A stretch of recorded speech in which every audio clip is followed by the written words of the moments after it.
And welcome back to the PWQA 2020 Tech Talks. It's my pleasure to introduce you to Amanda Crangle, founder of Lamplight Digital Media. Amanda's been in the water business for a long time. In fact, she's one of those few marketers that actually has worked in a dealership, both as a sales rep and as a general manager.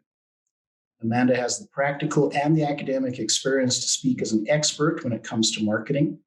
And she founded Lamplight Digital Media as a way to help companies grow profitably using digital marketing. And what I really like about the way she does business is they focus on transparency in all aspects of the work that she and her team provides. So they've helped manage millions of dollars worth of marketing campaigns, and they've helped countless dealers across the country be successful. So it's our great privilege to introduce you to Amanda Crangle, who will be talking about marketing metrics that matter. Amanda. Thank you, Greg. I really appreciate the opportunity to be on, especially part of the PWQA Tech Talks. This is awesome. And I am very excited to be talking about marketing metrics that matter. We all know that the world we live in is full of data. However, it's a little bit more challenging to find the right data that really can help you move the needle in your business. So that's what we're going to be talking about today, specifically for water treatment dealers. So we'll jump right in. So all data tells a story. And as water treatment dealers, you know this. Anytime you go to somebody's home and you perform a water test, you accumulate data about their water.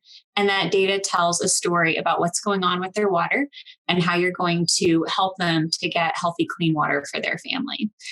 My story was no different. My story started out looking like this. This was actually my water test when my husband and I built our home and we drilled a well, and we had horrible staining and mineral deposits built up overnight when we started running water.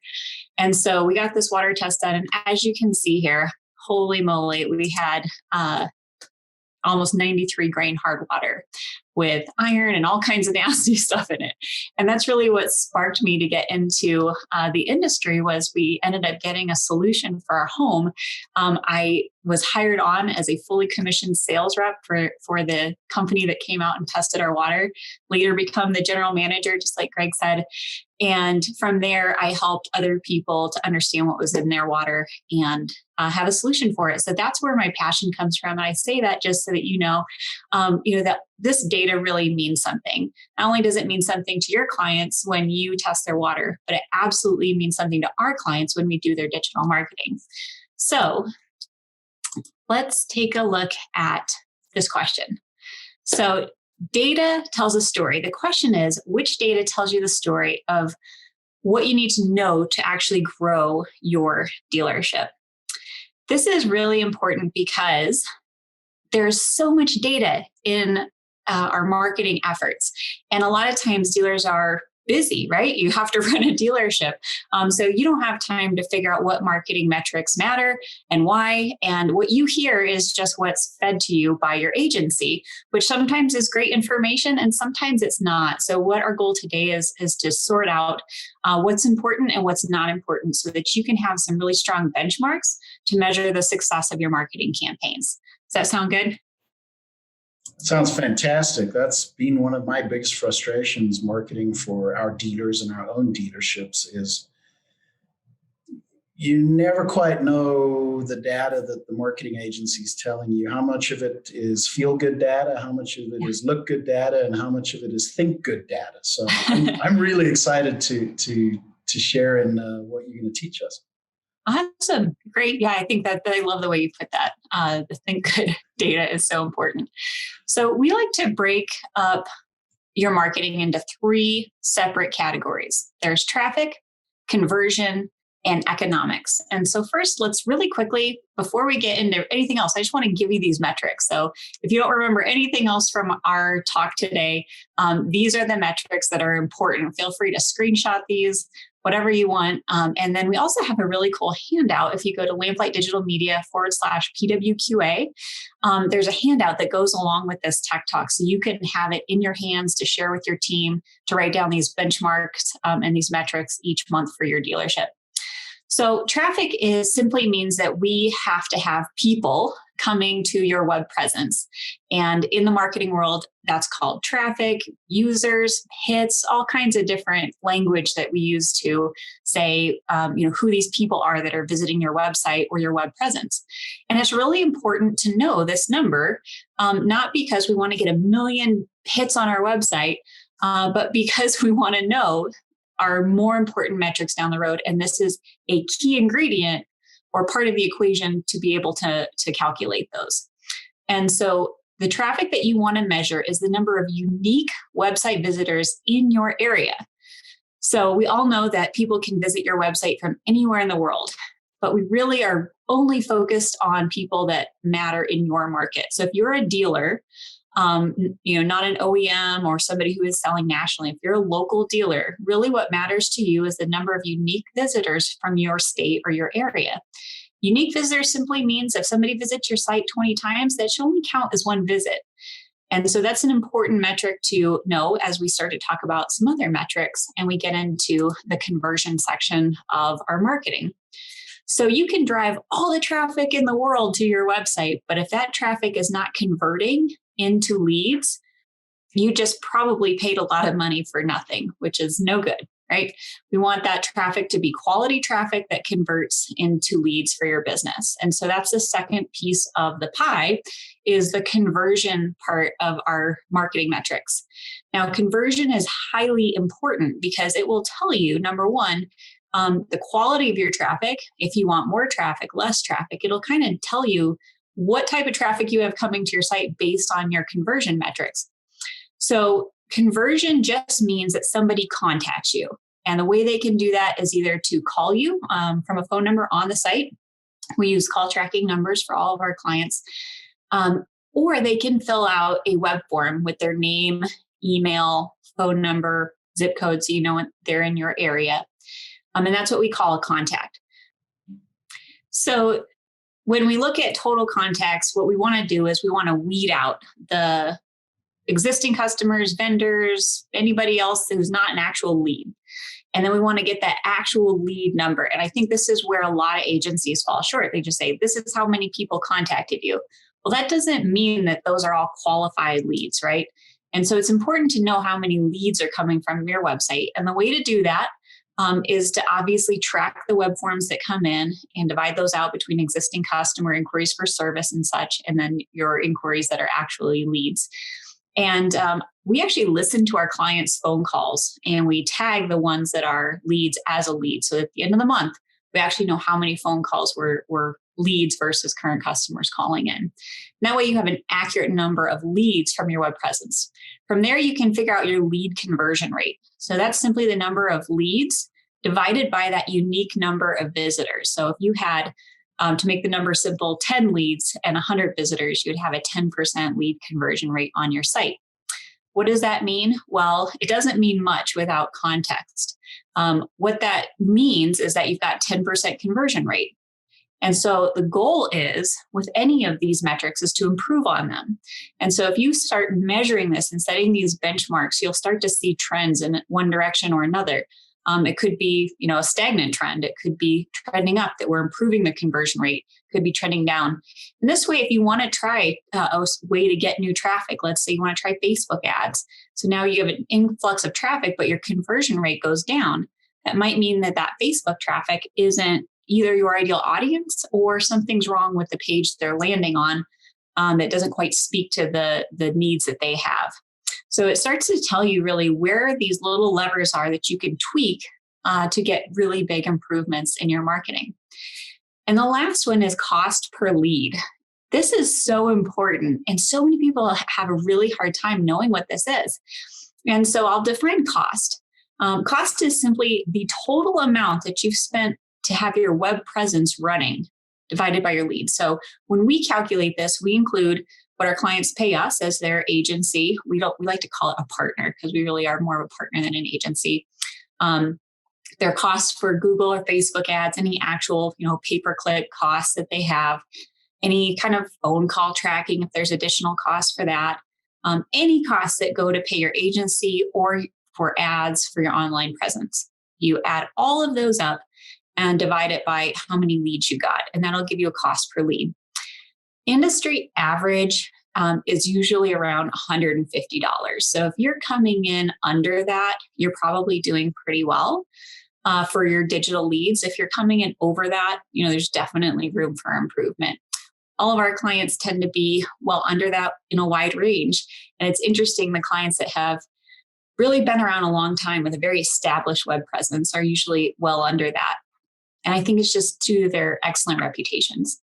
The new clients that just launched their business in the last year, they're going to have a little higher cost per lead. So you have to, not necessarily measure it against everybody else because they're in a different situation than you. You have to measure it against yourself, and you want to try to improve that for your business. I just give you a benchmark so you know kind of what the industry average is.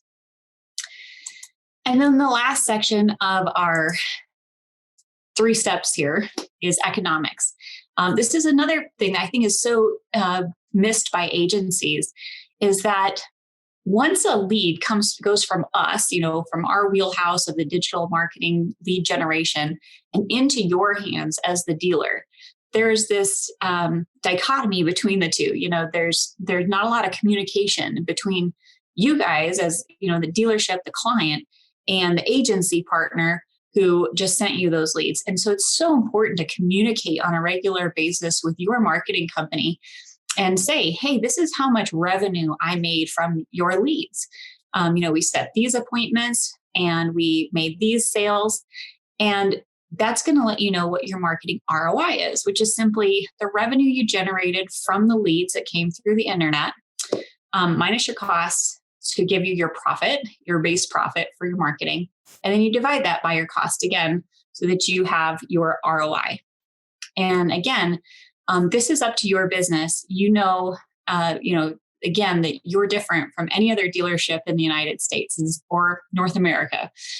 So it's really important just to measure that against your own benchmarks, but just to start measuring it is the first step.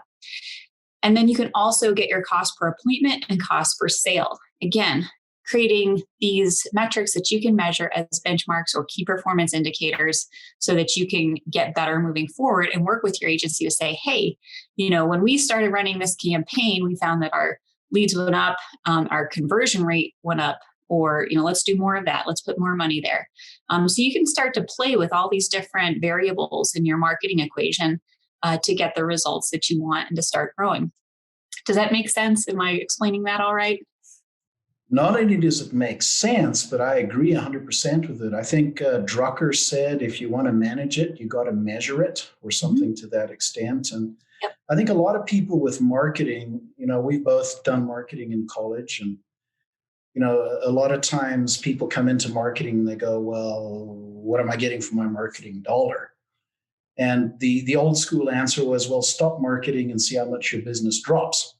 And the modern approach is measure every step of the way. I love the fact, and for me on my business consulting side, I see so many customers that don't know what it even costs to be in business year over year, let alone what leads cost them. So thank you very much for breaking it down like this, and breaking it down simply, because I see so many of these online marketers who make it like a black box. It's mysterious. The only ones that understand the hidden magic, and you just got to keep paying them money, and maybe you'll kind of sort of get sales out of the deal. So thank you for being so transparent about this for our listeners, because this is such a nice, easy way to understand it. It's great. Yes. Yep. And at the end of the day, the goal of your marketing should be to send your marketing dollars out and then they come back with friends, right? We want that marketing to be cost effective. And if it's not, then, we need to test more, find new channels, and move on. So this does just kind of sums up this 3-step process: your traffic, conversion, economics. And within each of these layers, you track, you test, and improve. The Japanese have a term called Kaizen. It was actually invented by an American who was working there, but I won't get into that. They have a system of constant improvement, and we approach it the same way. If we track and test and improve at each step in this funnel, we're going to see overall macro changes in the way our business is generating revenue through our marketing. So I think it's important to say what metrics are not worth monitoring, because there's so many out there, and sometimes it's easy to get distracted by shiny objects. I know that happens to me a lot. So sometimes it's good to know, okay, I just don't need to worry about that right now. So let's take a good look at these. These metrics are what I like to call vanity metrics. They might make you feel good, but they don't necessarily equate to leads and sales. They're not full of substance. They're not metrics you can make decisions off of. Now, these are metrics I will say that your marketing expert should be able to use as part of a good optimization process. But as a dealer with 100 hats that you're wearing, with just the things that you need to know, these are metrics you can let slide. One is hits, traffic, and visitors. And when I say that, I mean overall. Again, we already talked about the importance of your local, unique visitors to your site, but this is like overall, you had 1 million hits to your website. Okay, that doesn't mean anything if those people visiting your site aren't in your target market. And a lot of times marketers like to really push this because they're like, oh, look at how many people we got to your site. We spent all this money on SEO and we've got all these people. Well, how do you know that they're the right people, that they were searching for the right terms, and that your site is ranking for terms that really generate conversions for your business? So just some things to think about there, but don't get caught up on how many people are visiting your site. Bounce rate. I hear this a lot, oh, my site's got a really low bounce rate or really high bounce rate. Well, depending on the goal of the page on your site, it may have a really high bounce rate, and that's okay. Every page is going to have a little bit different goal, a feel to it, or whatever. And so bounce rate is really not necessarily an indicator of the overall performance of your site. Now, it can be an indicator of bigger, issues if you've got, really, really poor bounce rate on your entire site. But again, that's an issue for your marketer to handle and not one you need to be too concerned with. Time on page, time on site. Again, if your message is getting to somebody really quickly and it's resonating with them and they're contacting you pretty fast, a low time on page is a good thing. So again, it's all about the context and allowing your marketer to be the expert when it comes to judging that. Click rate. Again, any person in the world can go and get clicks. It's not hard. So it's important, again, to say, okay, are these quality clicks? And we know that by the fruit of how they bear fruit. Are they generating leads, these clicks to your site? So it's a good metric to take into context with conversions. And last is impressions. Be so careful about this. How many views did your ad get? Again, how do you know that they were in the right audience, the right eyeballs were viewing those ads? So I would just urge you to really focus on the core metrics that matter to your business, which are leads, appointments, and sales, and let your marketer handle these ones to help optimize your systems. All right. This is my favorite. This is called the inverted marketing funnel. So most people know the marketing funnel that looks like, the traditional funnel like you'd use in your vehicle to fill your oil. This one we've turned upside down because lead generation is hard. It's like climbing a mountain. And you have more people at the bottom. You have a wider base. And as you, encourage people up the funnel, you start to, weed out those who are not in your market, not ready to buy. So that's why we have the inverted marketing funnel, which looks like this. So we're going to go through this, and we're going to go through it in quite a bit of detail. So I encourage you to go to our website, lamplightdigitalmedia.com/PWQA, and download this handout so that you can, work with this within your business. So at the very base, we've got what we call interruption type marketing. We've got marketing that interrupts your day to educate people about a problem that they have and why you have the best solution for it. Now, you're not going to hear me talk about branding much because I'm a direct response marketer. I believe that all marketing should elicit a response from the person viewing it. If it's good marketing and it's in front of the right people. So direct response through Facebook, broadcast, direct mail, all of those are ways of interrupting somebody's day, making them aware of their problem and that you have the solution. That is the goal at this point in the funnel. And this is so important. A lot of dealers miss this because they're so focused on the lowest hanging fruit, which is the next step. online search. So this is kind of like the old school yellow pages. People have a bleeding neck like I did, 93 grain hard water. I had to find somebody to fix my water. It didn't matter how much it was going to cost. I had to fix my water. And so that's really where most of our clients, start out at least is saying, okay, let's maximize our budget here, because those are people who are really searching for us, ready, that know they have a problem and are looking for a solution. But don't forget about that step below, because it's still really important to be feeding more people in your funnel and educating your local markets about water quality and why you're the local water expert. And so what we're looking at here on this arrow is the measurement and the metric. Okay, so right here, we're measuring traffic from each source, which is easy to do with Google Analytics. It's a free tool that you can easily have installed on your site, measuring traffic from each channel. And the metric that we're looking at here is cost per 1,000 impressions, which is typically how broadcast is done, or branded searches online. So for example, if you run a television or a radio ad or do a direct mail piece, really the goal is to get them online doing a search. And you can monitor that by matching up your efforts with your branded searches online. So you can see your branded searches fluctuate as you have effective campaigns going out offline. Does that make sense? Yeah, it makes a lot of sense. And I think that's where a lot of people are scared of digital marketing.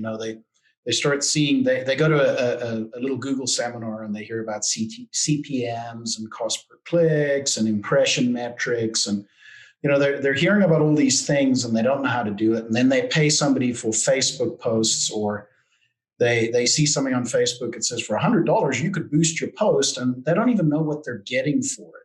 Sure. And this interruption marketing on its own is such a waste of time unless there's a strategy, unless you've got a place to take it, unless you have a place for it to end up, and unless you've got a stepwise goal of bringing people closer to you, it's really pointless. Yeah, absolutely. And I do think it's important to have, your budget, if you've got a limited budget, like almost everybody does, to really start maximizing that with that, online search before you get into playing around with this interruption type marketing. And that way, once you've invested in it and it does start driving interest for your business, you've got a good funnel, so to speak, to drive them into becoming a lead. So you've kind of got that tested and optimized before you start driving more traffic into it. And it's really important that whoever you work with is able to understand the marketing metrics that matter, and tweak and adjust, because it's always a learning period with all marketing, but especially with interruption type marketing. All right, so we'll keep moving along here. So after they do a search online, the goal is to measure the amount of traffic that then becomes a conversion. And so this would be, again, that initial phone call or form fill. And the goal here is to segment out those qualified leads. From here, we're looking at our contact to lead ratio.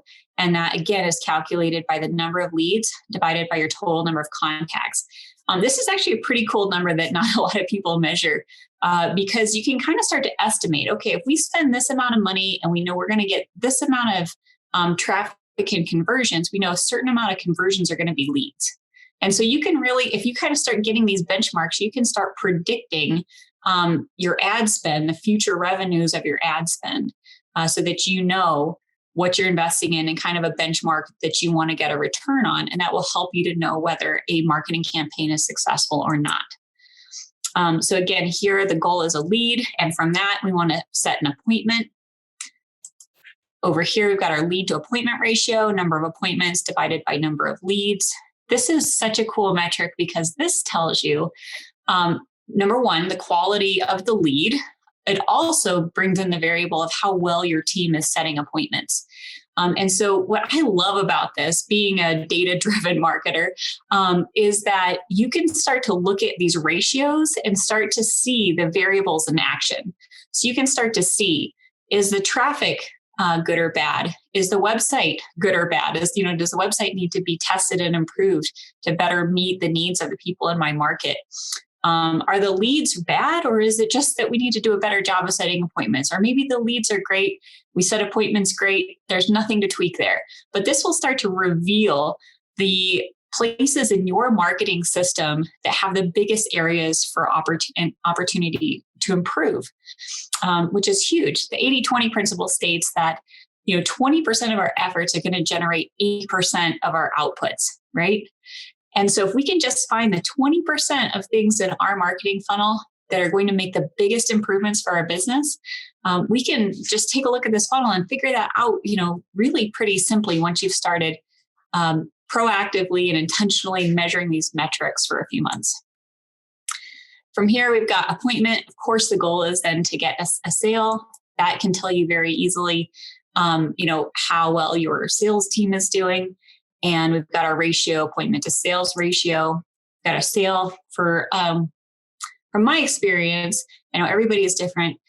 Once we got that sale, our goal was to generate some type of recurring revenue, whether that was a rental with the sale or if that was a maintenance program, a platinum care program, whatever that might have been, some type of recurring revenue. And the goal there was to develop that lifetime customer value. And so at this point, once we make the sale, again, the metric is a marketing ROI, return on investment. And we've already talked about how to calculate that. Such an important metric. And then you have value adds as you go. We have lots of current customer marketing programs that educate people on new and additional products, new features that they might want on an upgraded system. The 7-year AIC program is one I love so that people can upgrade their system after 7 years. And so the lifetime customer value is so important to measure. This is the amount of revenue a customer brings in over the life of their relationship with your company. People think it's a really complicated metric to measure. It's really not. You just look at the average lifespan of a customer in your business, the amount of revenue that was generated from them. And that'll tell you what you're willing to pay for a new customer. So marketing is acquiring new customers at a profit. And if you're able to communicate with your marketing company what you're willing to pay for a new sale, a new customer, they've got a really great idea of their benchmarks that they need to hit. Because ultimately, your marketing company is just an extension of your team. And you should all have very clear key performance indicators that you need to be hitting. And so that you know where you need to improve. Does this inverted funnel make sense? Do you have any questions about that? It's awesome. And just a comment, no matter how good your marketer is, they're going to get you a customer. But what you do next affects everything after that initial contact. Because if your sales process isn't well refined, if you're not doing a good job on after sales service, if you're not doing a good job of taking care of your customers, the amount of money you throw at new marketing is really going to be a waste because you're squandering the gift that you've been given. And so that's that market churn. I think a lot of old school dealers sometimes live in this crazy mindset where they can just keep acquiring new customers. And the smart business owners understand that their customers are gold. And the tighter you can bond your customers to you by truly caring about them and serving them, the more profitable that customer becomes, the happier they are, and the lower your cost to customer acquisition becomes. Yes, absolutely. Yep. Happy customers are usually the ones that generate the referrals. And we all know that those are, the least expensive of them all because it's just word of mouth. And I think, so many businesses that we've worked with that have been in business for years and years and have developed that amazing brand. That is what they're focused on. They are not sales organizations. They are service organizations. It makes our job easy. I feel like, those clients, it's almost like we can't take any credit for the results we generate them because they just do such an amazing job of running their business. It makes our job incredibly easy. So yeah, props to them. So I want to give you tangible ways that you can track, test, and improve each step in this funnel from traffic, conversion, and economics. And again, you don't have to be an expert at this. You should have a marketing person that is. This is just simply a way for you to kind of visualize, put into some real world examples of things we're talking about here. And so we're talking about traffic and the difference between general traffic and quality traffic that's in your market, right? And so this is just an example of how you can use this approach of tracking, testing, and improving with your traffic. So this is an example of multiple Facebook audiences. So Facebook is really cool in the way that they can help you to identify different audiences in your local market. It could be, a mom between the ages of 30 and 45 who have teenagers and drive a Mercedes and go to soccer practice. Okay, that sounds like a pretty good ideal target market for most water treatment companies. It could be people who are actually in the market for water treatment equipment. Did you know that Facebook has an audience for that? They have an in-market audience for water treatment. People have searched online for filters, filtration, softeners. So they're right there, ready for you to show ads to. And then we also like to test a general population audience because Facebook's algorithm has become over the years very powerful. And sometimes, not always, sometimes they can do a better job than us at identifying the right people to get your ad in front of. So we always have that, and we kind of call it our control audience. It's the general population. And so we'll test different audiences. And as you can see here, from these 4 different audiences we're testing, one has the lowest cost per result. And a result is a lead. It means somebody completed a web form with their name, their email, their phone number, and their zip code inside our client's area, as the ads are geo-targeted. And so this second audience not only resulted in the most leads, web form submissions, 23, but the lowest cost per result of $13.37 a lead. So this is really important because if we didn't test and we weren't tracking, we would have no way to know which one of these was working. And it seems so obvious, but it's something that's so overlooked by both agencies and dealers. So test everything. You can even test the quality of the traffic that you're driving to your website. All right, this is my favorite. Okay, so this is the conversion aspect of our 3-step process, right? The conversion aspect is probably one of the most powerful ways you can improve your marketing. So imagine this. So you've got a website and you've got 100 people coming to your website and 5 people contact you. So you've got a 5% conversion rate. Okay. Well, what if we started asking questions on the site? We used a consultative sales approach. Instead of just assuming we know what your market wants to see, what information to give them on the site, what if we ask them through a poll, a survey, or through split testing, what's important to them? Well, maybe we would come up with a hypothesis that tells us that we need to tweak some things on our page to make it better, more inviting, more in line with what the visitor is looking for.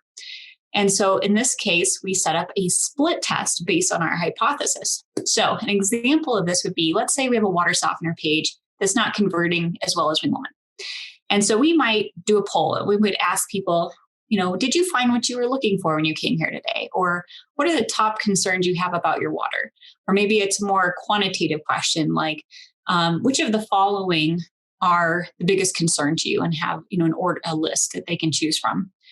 And based on that information, we actually order the layout of the page in priority order of what people said was most important to them. And so we build a new page with this new data and we split test it. So we send half of the traffic to the original page, half of the traffic to the new hypothesis page, and we measure web form submissions and phone calls from each one to see if we can improve the rate at which that page converts traffic into leads. So we actually do this. We've run over 1,000 scientific split tests for our clients all across North America.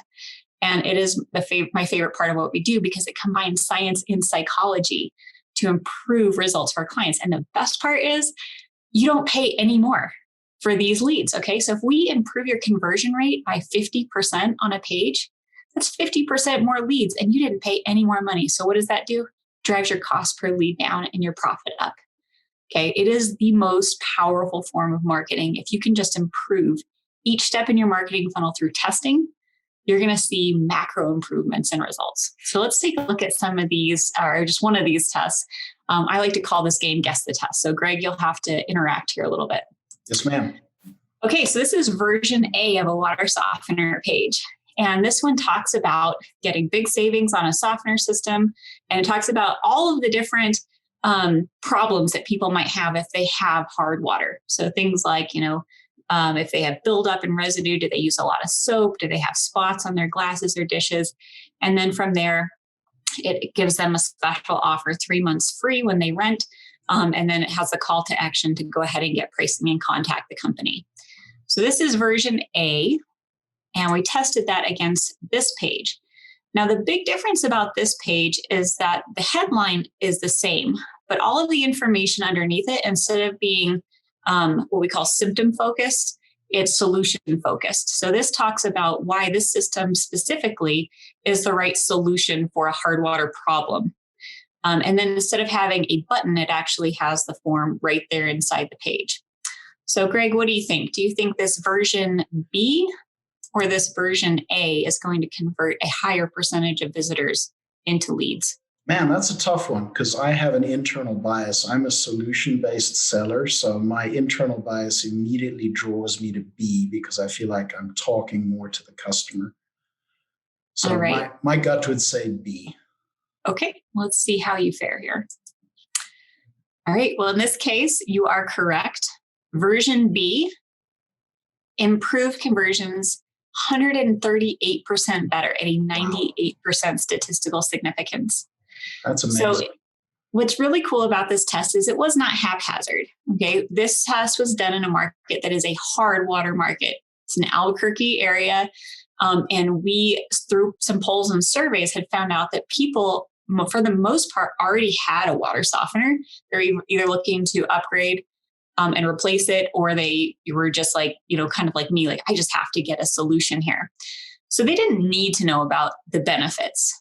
Okay, they already knew they had all of these issues. They didn't really need to be told that, these are the causes or the symptoms of hard water. They already know that. It's a mature market. What they needed to know is why this company provides the best solution for their problem. And it won in this market. Now, I will say that we've run the same test in other markets. And in soft water markets, the version A pulls better, simply because they do need to be educated about, oh, is that what that is? I do have, dry skin. I didn't know it was because I had hard water. Even if it's 2 or 3 grains hard, it can cause those types of issues. So again, it matters, local area to local area, which is why we always test for each of our clients locally. So that's a really good takeaway there for our audience. Just because it worked with your buddy's dealership in Florida, it might not work with yours in Denver. Right. Or just because it works for your OEM, doesn't mean that it's going to work for you. That's why these hyper local sites that are locally tested are the ones that do the best. So a good marketer is not just going to shoehorn you into the same bag of tricks that they sell to everybody. You're going to say, okay, let's see what works in your market, and let's use the numbers to prove what works, and then let's invest in what appears to be the right solution. Yeah. And I tell people, that I'm really not that amazing of a marketer. Really, my approach is just to ask questions and to follow the data wherever it leads. And, I've got some awesome people on our team that are good copywriters, creative people that can put all that together. So it's a winning combination. Yeah, I like and that. Then lastly, we have our economics portion. And this is certainly not to boast on us. This client is one of those clients who just has an amazing business, who does such a great job taking care of their customers. And this is why they've seen the returns that they have. But this is a way that we work together as a partnership, that they can tell us, okay, out of this quarter was quarter 1 of last year. So as a little bit of a background, this client came on with us in 2018 with a bleeding neck. They were losing money on their marketing big time. $1,000 cost per sale, $500 cost per lead. It was not cost effective. So we came in, implemented our plug and play system for them. And within 6 months, which is what the end of March would have been for them, they were earning almost a 10x ROI. And through this data that they were able to give us, we were actually able to then take that and feed that data into the very beginning of their funnel to know which keywords, which ads, which audiences were actually driving this revenue, so that we can continue to get better and better results for them. So that is the power of this 3-step system. And I will say, again, if you don't take anything else away from this, those metrics are so important. Get the handout and communicate with your marketing partner. Just let them know what you're seeing so that they can get better, because you cannot do this in a vacuum. No marketer in the world, no matter how great they are, can improve results without your feedback. So work with them, become a true partnership, and see your revenue increase. And that's probably worth talking about for a second as well. I think there's a lot of dealerships where they go, market for me, and they say, what's it going to cost me? X dollars a month. Here you go. I'm done. Just make it happen. Get me leads. How does that work in reality?